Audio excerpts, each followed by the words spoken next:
सोमवत प्रिय दर्शना साधनानिष्ठ श्रद्धेय श्री साहेब जी, विविध विवेक संपन्न संत समाज, धर्मानुरागी बंधु, शुद्धामूर्ति देवियों माताओं, अभी आप संत श्री निष्ठा साहब जी से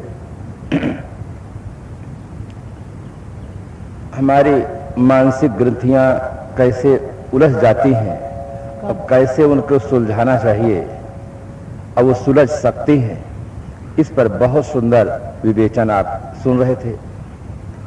सत्संग से यही तो लाभ मिलता है, हमारे देखने की दृष्टि और सोचने की दिशा सही हो जाती है।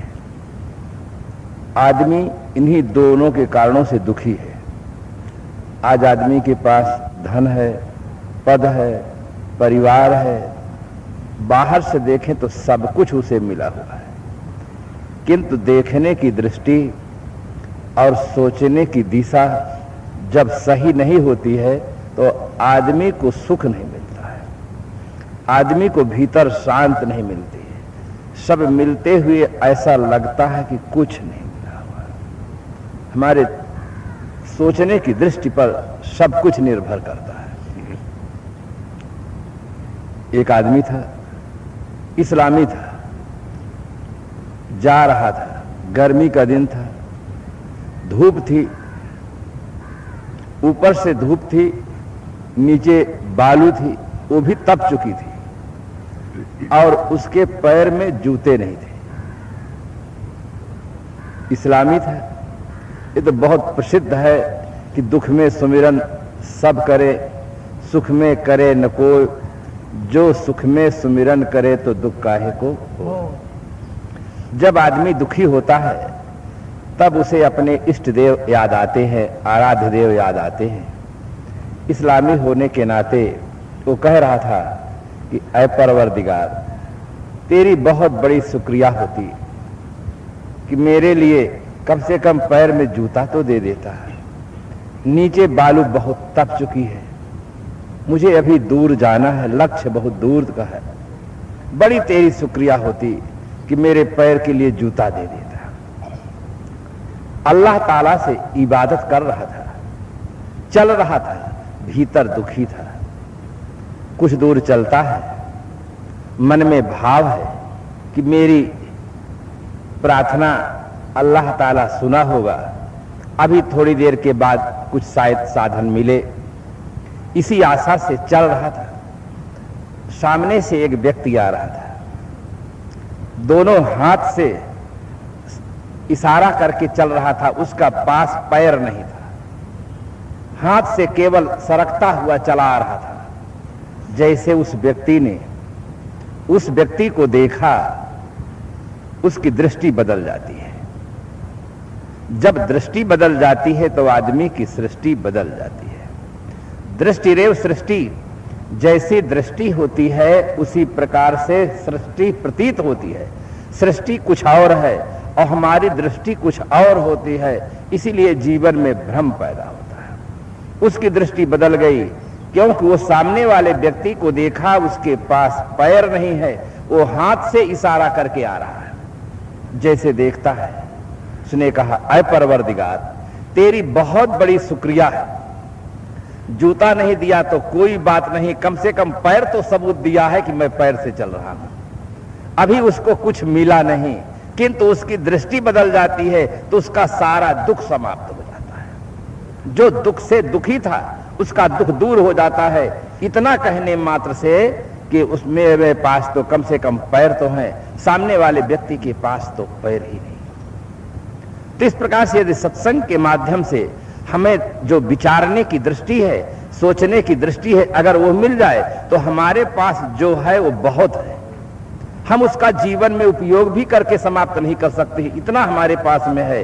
किंतु हम जब पड़ोसी को देख लेते हैं कि उसके पास 4 मंजिल का मकान है, उसके पास गाड़ियां हैं, ये है, तो हम भीतर भीतर दुखी होने लग जाते हैं। यद्यपि उससे हमारा कोई लेना देना नहीं है, किंतु हमारी दृष्टि विपरीत चली जाती है, हमें दुख होने लग जाता है। अगर हमारे कोई संतान नहीं है और हम संतान वालों को देख लिए तो हमें ऐसा भीतर भीतर कचोटने लग जाता है, क्या संसार में हम ही एक निर्वंशी हैं। भगवान हमारे लिए कंजूसी किया है, भगवान हमें नहीं दे सकता है, उसको दुख हो जाता है। दूसरे पहलू से भी देखो, कितने लोग ऐसे हैं जो पुत्र के लिए बहुत दुखी है, सब कुछ करने के लिए तैयार हैं, यानी सारी संपत्ति देने के लिए तैयार हैं, और जो कुछ ज्योतिषी, पंडित, साधु, महात्मा जो कुछ कहें वो सब करने के लिए तैयार हैं, पुत्र के लिए परेशान है। और कितने आदमी ऐसे हैं कि पुत्र से परेशान है, पुत्र से परेशान है, उनका पुत्र उन्हें हरदम सेंट्रल जेल की हवा खिलाता रहता है। सुबह होते ही कोई न कोई उलाहन आ जाता है कि तुम्हारा लड़का ऐसा है वैसा है, वो पुत्र से परेशान है। कोई एक पुत्र चाहता है कि हमें हो जाए, और कोई अपने सभी पुत्रों को छोड़कर संन्यास ले लेता है, पुत्र को छोड़ देता है और संन्यास ले लेता है। कोई पत्नी के लिए परेशान है, कोई पत्नी से परेशान है कि झंझट से हम कैसे छूट जाए। ये संसार में दृष्टि अपनी अपनी है। जब हमें देखने की दृष्टि मिल जाती है और सोचने की हमारी दिशा सही हो जाती है तो दुख वास्तव में सुख बन जाता है। ये दुख में से सुख बनाने की कला है। आपको कुछ मिला नहीं है, केवल आपकी दृष्टि बदल जाती है, बस आपकी दृष्टि बदल जाती है। जो दुख में वृत्ति होती है वो सुख में अनुभव करने लगता है। आप बीमार हैं, हॉस्पिटल में गए हुए हैं और डॉक्टर साहब से बात कर रहे हैं, आपको बहुत दुख अनुभव हो रहा है कि हॉस्पिटल में ऐसे भी व्यक्ति को देख रहे हैं जो रात दिन कराह रहे हैं, कोई सुनने वाला नहीं, कुछ नहीं है। आपकी दृष्टि शांत हो जाती है कि हमारे पास तो बहुत दुख नहीं है, सामान्य दर्द है, वो ठीक हो जाएगा। तो इस प्रकार से आप अपनी दृष्टि में परिवर्तन करें, और जैसे दृष्टि में परिवर्तन होगा, सोचने की दिशा में परिवर्तन होगा, हमारा दुख दूर हो जाएगा। दुख हमारा बनाया हुआ है, दुख कोई घटना में नहीं है। अगर घटना में होता तो आप पेपर पढ़ते हैं, रेडियो सुनते हैं, रोज सैकड़ों आदमी मर जाते हैं। किसी का एक्सीडेंट होता है, किसी का कुछ होता है, आदमी मर जाता है, किंतु हम कहां रोते हैं? जहां भीतर से अपनापन है, जिसके प्रति मोह है, अपनापन है, अगर उनके जीवन में कुछ होता है तो दुख होता है।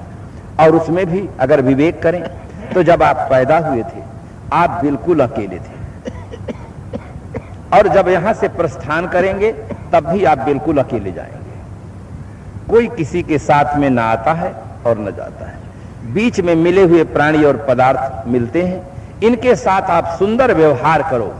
सुंदर व्यवहार करना, प्रेम करना अलग चीज है, किंतु उनके वियोग में रोना और दुखी होना ये बिल्कुल अलग चीज है।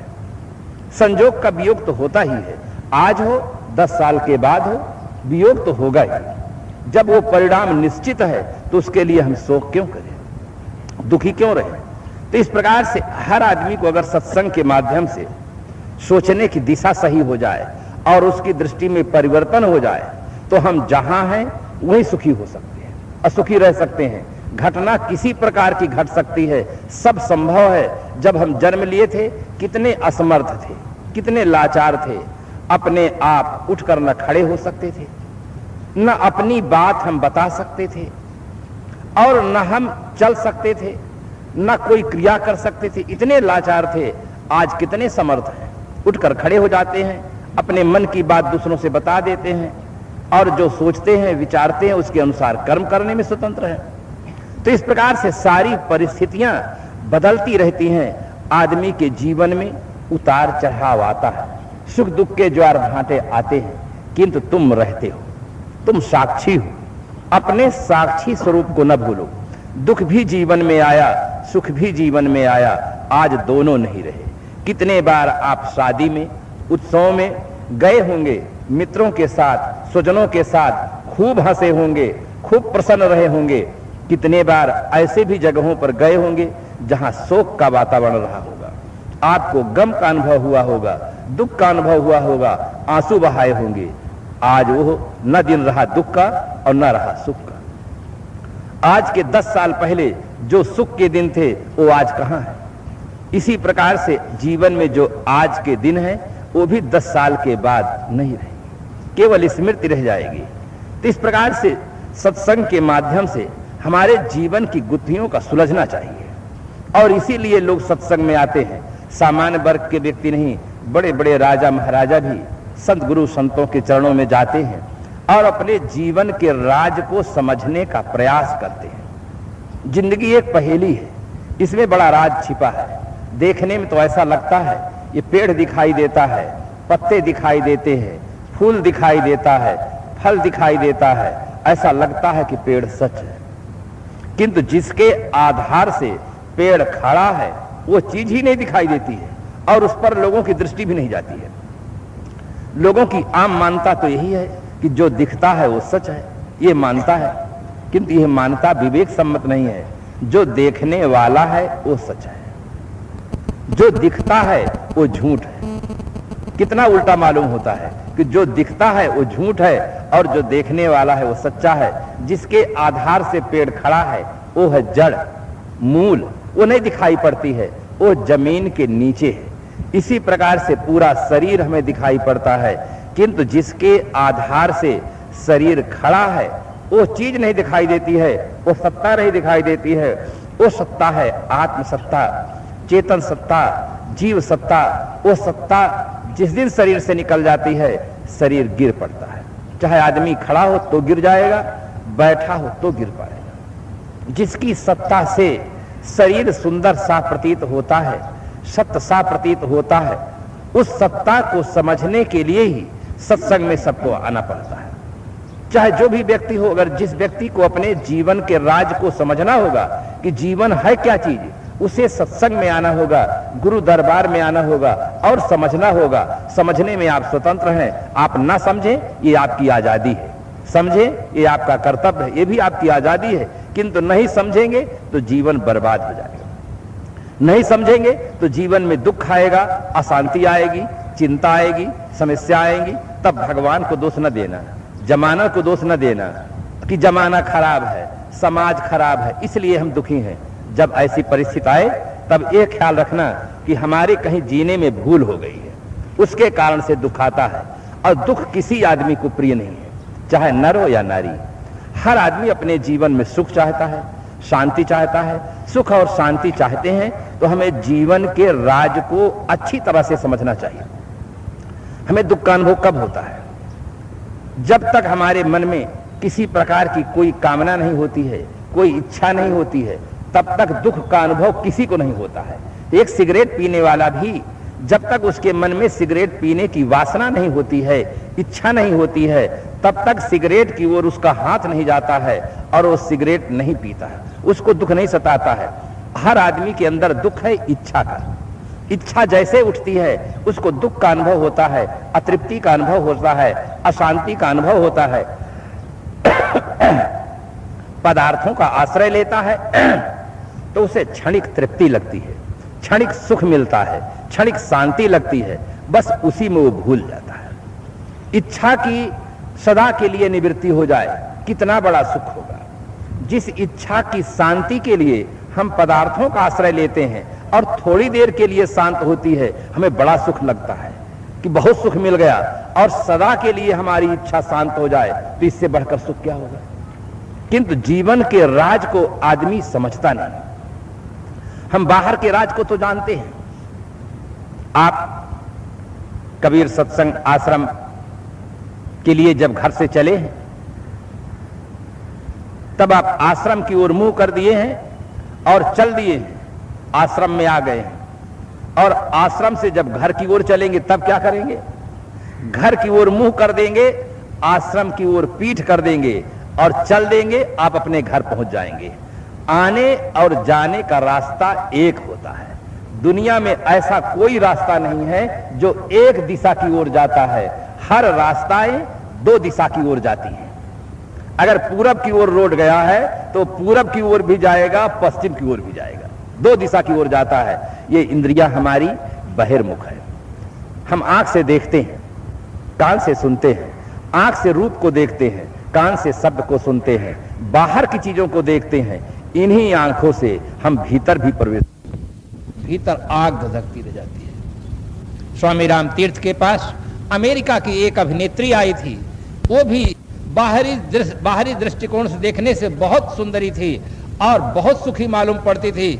उसके शरीर में लाखों नहीं करोड़ों रुपए के सब धन लगा हुआ था, ऐसे ऐसे सब साधन था, किंतु भीतर से बहुत दुखी थी। कहा, मैं स्वामी जी, मैं हंसती जरूर हूं, ऊपर से हूं, मैं अभिनेत्री हूं, किंतु भीतर से मेरे जैसा कोई दुखी आदमी नहीं होगा। तब स्वामी जी को ऐसा लगा कि अगर मानसिक स्थिति अगर आदमी की अच्छी ना हो तो आदमी सुखी नहीं हो सकता है। अच्छे अच्छे बंगलों में रहने वाले आदमी भीतर जल रहे हैं, भीतर दुखी हैं, भीतर अशांत हैं। अपनी दुख की बात किससे कहें, किससे बतलाएं कि हमारे घर में तालमेल नहीं है और ये नहीं है, वो नहीं है, भीतर आदमी दुखी है। अगर मनुष्य की मानसिक स्थिति अच्छी नहीं होगी तो आदमी जिसे स्वर्ग मानता है वहां जाएगा तो वहां भी वो दुखी रहेगा। जिसे ठंड मुल्क मानता है अगर वहां भी चला जाएगा आदमी तो वहां भी उसकी जलन शांत नहीं हो सकती है। इसीलिए एक शायर लिखता है आबो हवा ठंडी कश्मीर नहीं साहब, ठंडा हो कलेजा जहां कश्मीर उसे कहते हैं। जहां आदमी का कलेजा ठंडा हो, आदमी का दिल ठंडा हो, वो सच्चा कश्मीर है। वो महिला जब अपने हृदय की बात बताती है और सब साफ साफ कह देती है, महाराज जी ने कहा देवी इसके लिए तो बहुत सरल समाधान है, भगवान बतलाने की आप कृपा करें, मेरे लिए तो बहुत विकट समस्या है। मेरी बुद्धि काम नहीं करती है कि इनके साथ मैं जीवन भर कैसे रह पाऊंगी, कैसे जीऊंगी। मेरे सामने एक गंभीर समस्या है, आपके लिए सरल है, कृपया उसे बतलाने की कृपा करें। महाराज जी मुस्कुराते हुए कहते हैं, अब जब तुम घर जाओ तो यहाँ रास्ते में दुकान मिलेगी, दुकान से एक नोटबुक ले लेना, एक डाट पेन ले लेना और सायंकाल पति जी को दे देना और कह देना कि जहां जो सामान आप उतार करके रखते हैं वो इस पे नोटबुक में लिख दिया करें कि कॉपी नंबर 1 खूंटी में पैंट है, 2 में शर्ट है, 3 में टोपी है। ये जहां जो सामान आप रखें इस नोटबुक में आप लिख दिया करें और फिर आप सुबह पहर इसे देख लिया करें तो मुझसे पूछने की आपकी कोई जरूरत नहीं रह जाएगी। पत्नी तो एकदम खुश हो जाती है कि इतना सरल समाधान था। अब मेरा दिमाग नहीं काम कर रहा था, मैं तो सोच रही थी कि मेरा इनके साथ कैसे तालमेल बैठेगा। कभी कभी जीवन में ऐसा होता है कि पति पत्नी दोनों का तालमेल नहीं बैठता है, दोनों पूरब और पश्चिम रहते हैं। पति और पत्नी का संबंध 6 और 3 की तरह होना चाहिए।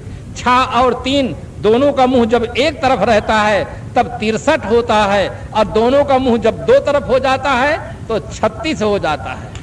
कितना बड़ा अंतर हो जाता है। जिस घर में पति पत्नी में तालमेल न होगा, प्रेम न होगा, उस घर में स्वर्ग नहीं उतर सकता है, उस घर में सुख और शांति नहीं हो सकती है। पति पत्नी के विचारों में तालमेल का होना, सामंजस्य का होना बहुत जरूरी है।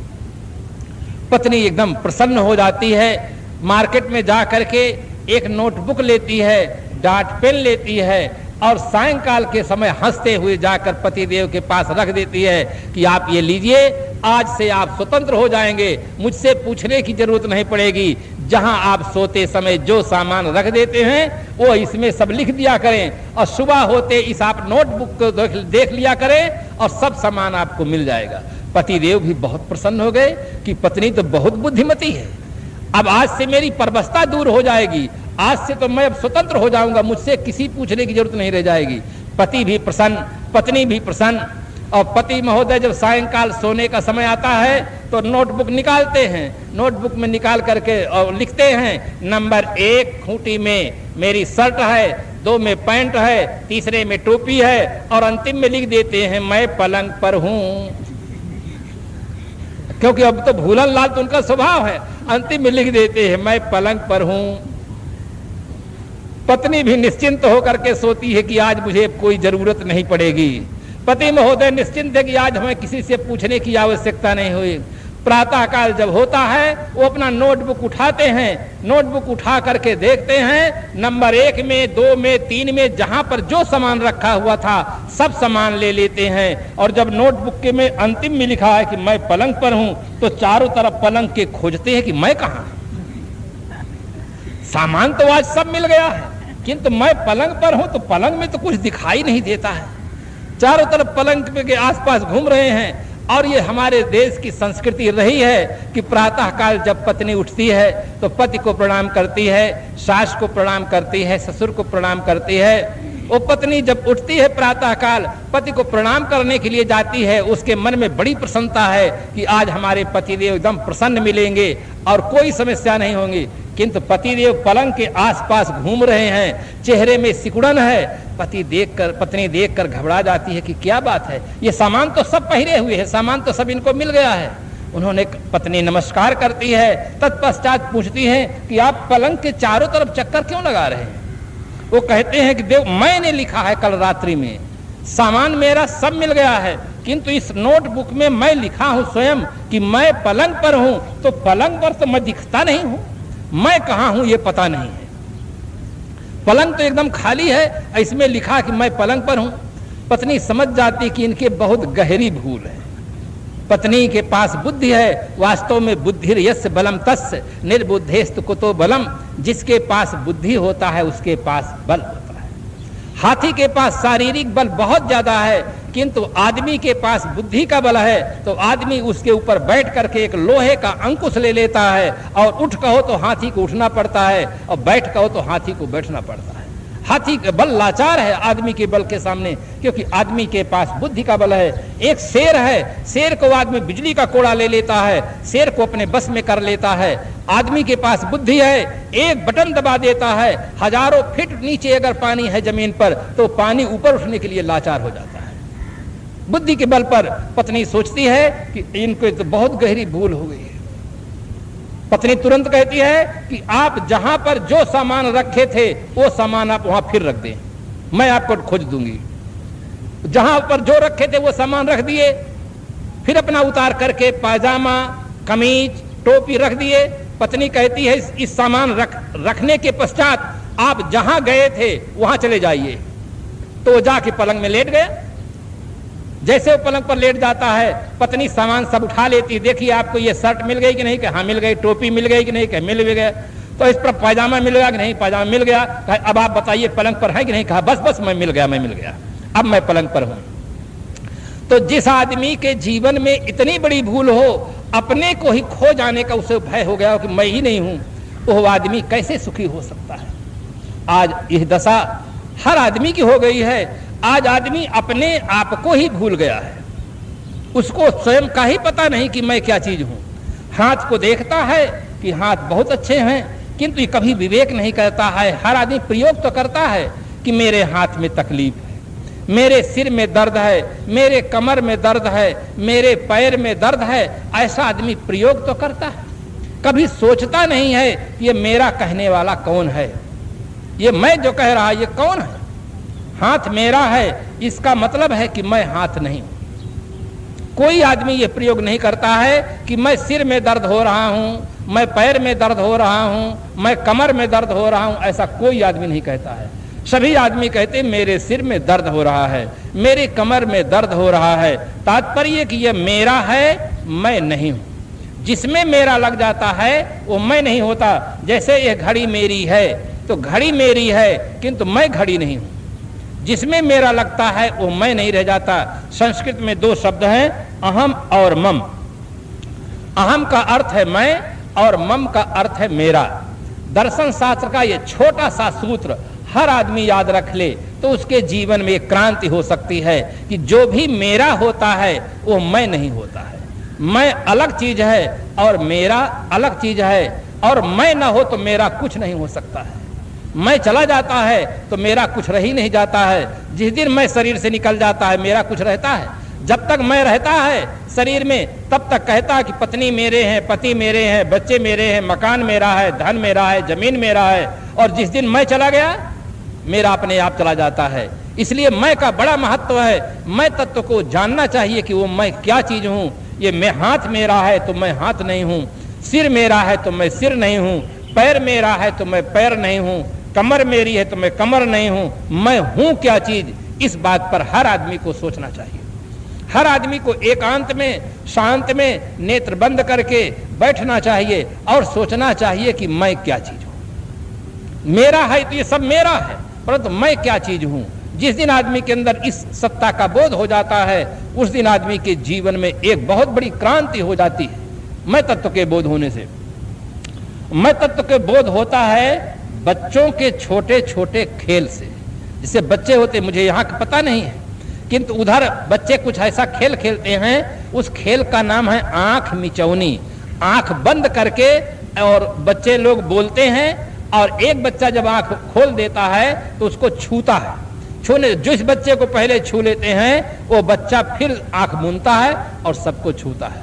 वो खेलता है। सब छोटे छोटे बच्चे खेल रहे थे, सड़क के पास खेल रहे थे। एक चंचल बच्चा था, छोटा बच्चा चंचल था। जैसे वह आवाज करता है और उसे छूने के लिए प्रयास करता है, वो बाएं दाएं घूमता है, किंतु एक बार घूमने कुछ असावधानी हो जाती है और उसको छू लेता है। रोज बच्चा मान लेता था, आज वो तर्क पर उतर गया है। उसने कहा तुम मेरे हाथ को छुए हो, मुझे छू लो तो मैं मानूं, क्योंकि ये हाथ मेरा है। छोटा सा बच्चा, उसके दिमाग के सामने एक बहुत बड़ा गंभीर प्रश्न हो गया कि ये क्या चीज है। उसने सोचा कि इसकी मैं चोटी छू लूं, उसकी चोटी छुआ। उसने कहा ये तो मेरी चोटी है, मुझे छू लो तो मैं मानूं। उसने उसके कान को छुआ, कहा ये तो मेरा कान है, तुम मुझे छू लो तो मैं मानूं। छोटा सा बच्चा उसके शरीर के बाह्य अंगों को छूता है, हर जगह वो मेरा प्रश्न लगा देता है कि ये मेरा पैर है, मेरी नाक है, मेरा कान है, मेरी पीठ है, मेरा पैर है, मुझे छू लो तो मैं मानूं। छोटा सा बच्चा परेशान हो जाता है। संजोग से उसी सड़क से एक संत जा रहे थे।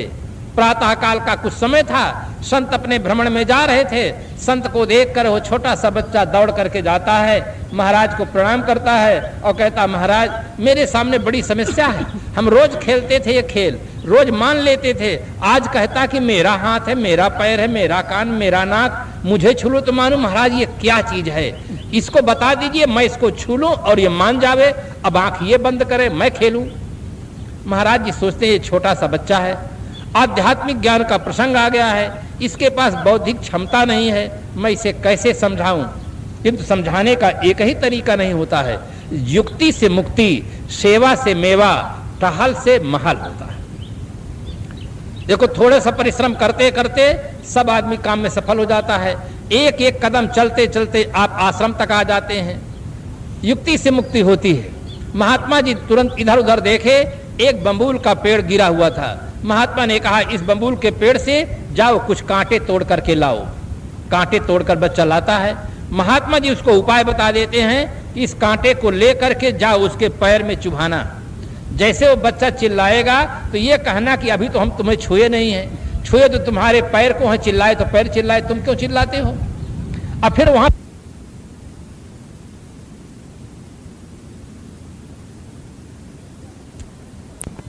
की समस्या का समाधान हो जाता है। वो गुलाब की फूल की तरह खिल जाता है, दौड़ते हुए मुस्कुराते हुए जाता है, उस कांटे को उस बच्चे के ऊपर जोर से प्रयोग करता है। वो बच्चा जोर से चिल्लाता है। उसने कहा तुम क्यों चिल्लाते हो, अभी तो हम तुम्हें छुए नहीं हैं, तुम्हारे पैर को छुए हैं, तुम्हारा पैर चिल्लाए, तुम क्यों चिल्लाते हो।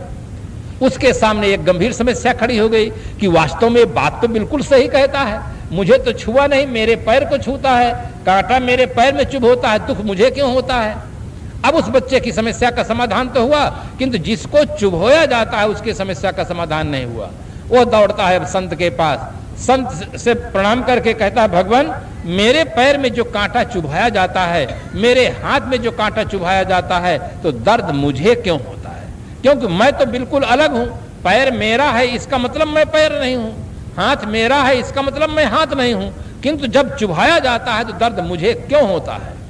महात्मा जी देखते हैं कि ये बच्चा बड़ा है, ये समझ सकता है। उसने कहा तुम जिन कपड़े को पहरे हो, अगर ये कपड़े फट जाएं तो दुख किसे होगा, कपड़े का होगा कि तुम्हें, कहे हमें होगा। जिस मकान में तुम रहते हो, अगर मकान गिर जाए तो मकान को दुख होगा कि तुम्हें, कहे हमें दुख होगा। जिस गाड़ी में तुम चलते हो, अगर वो गाड़ी बिगड़ जाए तो तुम्हें तकलीफ होगी, गाड़ी को, कहेंगे हमें तकलीफ होगी, गाड़ी तो बिगड़ी है, तुम्हें तकलीफ क्यों होगी, गाड़ी हमारी है, गाड़ी से हमारा संबंध है। अगर गाड़ी को हम बेच दें तो गाड़ी को कोई हमें तकलीफ नहीं होगी। फिर संबंध के कारण से आदमी को दुख सुख का अनुभव होता है। इस शरीर में हम हैं, इसलिए हमें सुख दुख का अनुभव होता है। जिस दिन हम इस शरीर से निकल जाएंगे, इस शरीर को लोग आग लगा देंगे, न हाथ कुछ शिकायत करेगा, न पैर, न आंख और कान, ये कोई शिकायत नहीं करेंगे कि हमें तकलीफ हो रही है, हमारे साथ क्यों ऐसा अन्याय कर रहे हो, तुम अपने आदमी हो, अपने आदमी हो कि हमें जला रहे हो, कुछ नहीं होगा।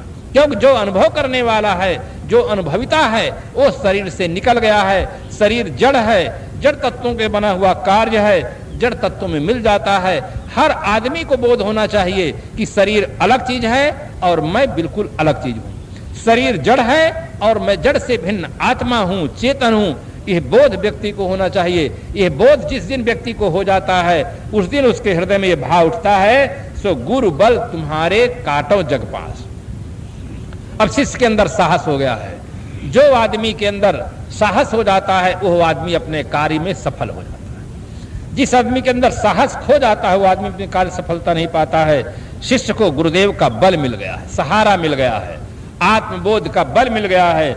आज शिष्य कहता है सु गुरु बल तुम्हारे काटो जग पास। आपका बल पा करके, आपका सहारा पा करके, आपका आत्मबोध पा करके मैं अब संसार के बंधन को काटा।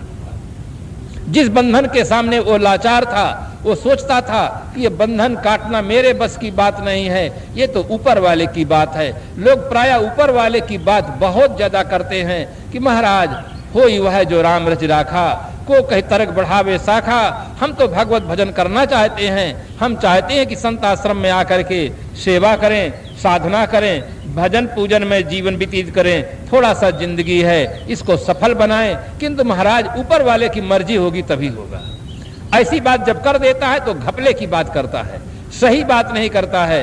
ऊपर वाले की क्या मर्जी नहीं है? आप ऊपर वाले को क्या बिगाड़े हैं कि आपके ऊपर वाला मर्जी नहीं करता है? ये आदमी घोर अंधविश्वास में पड़ा हुआ है कि कोई शक्ति ऊपर है और वो शक्ति जब हमारे पर कृपा करेगी तभी हम भजन करेंगे।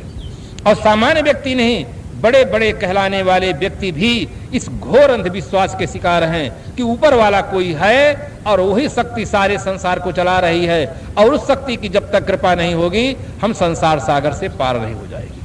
ये बहुत बड़ा अंधविश्वास है। हर आदमी को भीतर वाले पर आस्था होनी चाहिए। भीतर वाला जो आत्मदेवता है, अगर वो चाहे और प्रयास करे तो आदमी बंधन से छूट सकता है, मुक्त हो सकता है। इसलिए साहब कहते हैं जिज्ञासु से सदगुरु से वंदना कर रहा है, सो गुरु बल तुम्हारे काटो जग पास। कुछ लोगों के मन में ये गलत धारणा बैठ गई है, अवैज्ञानिक धारणा है कि नारियों को गुरु नहीं बनाना चाहिए। नारियों के लिए उन्होंने कहा पत्रे को स्त्री नाम गुरु, स्त्री के लिए पति ही गुरु है। किंतु उन्हें यह ज्ञान नहीं है कि शास्त्रों में कुछ बातें महिमा परक बातें। व्यवहारिक जगत में पत्नी के लिए पति सर्वे सर्वा होता है, प्रीतम होता है। उसके लिए उचित आज्ञा का पालन करना, सेवा करना जरूरी होता है। किंतु आत्मव्यवहार के लिए, अपने कल्याण के लिए जीवन में गुरु करना आवश्यक के प्रांगण में अगर गुरु करना आवश्यक न होता तो भगवान राम सेवरी से क्यों कहते हैं कि गुरु पद पंकज सेवा की सर्वभक्ति अमान। सेवरी से महाराज श्री राम ने भक्ति का उपदेश किया तो वो कहते कि जिन्होंने इस दिवसीय सेवा की सर्वभक्ति अमान। पति पद पंकज सेवा उन्होंने नहीं कहा है, गुरु पद पंकज सेवा कहा है। बहुत बड़ी क्रांतिकारी बात कह दिया है। पति के द्वारा पत्नी को सांसारिक वैभव मिलता है, सांसारिक सुख मिलता है, किंतु आत्म उद्धार नहीं होता है। आत्म उद्धार के लिए, पवित्र जीवन जीने के लिए ज्ञान की आवश्यकता होती है, और ज्ञान के लिए गुरु की आवश्यकता होती है। तो चाहे नर हो या नारी, बंधन किसी को प्रिय नहीं है, और बंधन से मुक्त होने के लिए ज्ञान की शक्ति चाहिए। इसलिए जिज्ञासु यथार्थवादी है और कह रहा है गुरु बल तुम्हारे काटो जग। अगर आदमी को ज्ञान की शक्ति नहीं प्राप्त हो तो आदमी बंधन से मुक्त नहीं हो। इसलिए और कुछ हो सकता है, संसार में नाम कमा सकता है, गौशाला, धर्मशाला, पौशाला बनवा सकता है, सड़कें बनवा सकता है, और ऊंची ऊंची डिग्रियां प्राप्त कर सकता है, सरकार के बहुत बड़े पद पर जा सकता है, कि बंधनों से छूट नहीं सकता। सांसारिक बंधनों से छूट करके अपने आप में शांत हो जाए, संतुष्ट हो जाए, आत्मनिष्ठ जीवन जीने का उसे सौभाग्य नहीं प्राप्त हो सकता है। उसके लिए जीवन में जरूरत है तो गुरु बल तुम्हारे काटो। संसार में ऐसे महापुरुष कभी कभी होते हैं जो संसार की स्थिति को देखकर आत्मानुसंधान करके भव बंधनों से मुक्त हो जाते हैं। वो अपवाद, इंजीनियर, सामान्य नियम यही है, प्रोफेसर बनाया। वो सिद्धांत यह इसमें किसी देवता का एक पैसा लागत अनुचित उचित लखाए उर तुलसी मिटे। और गुरु जी ने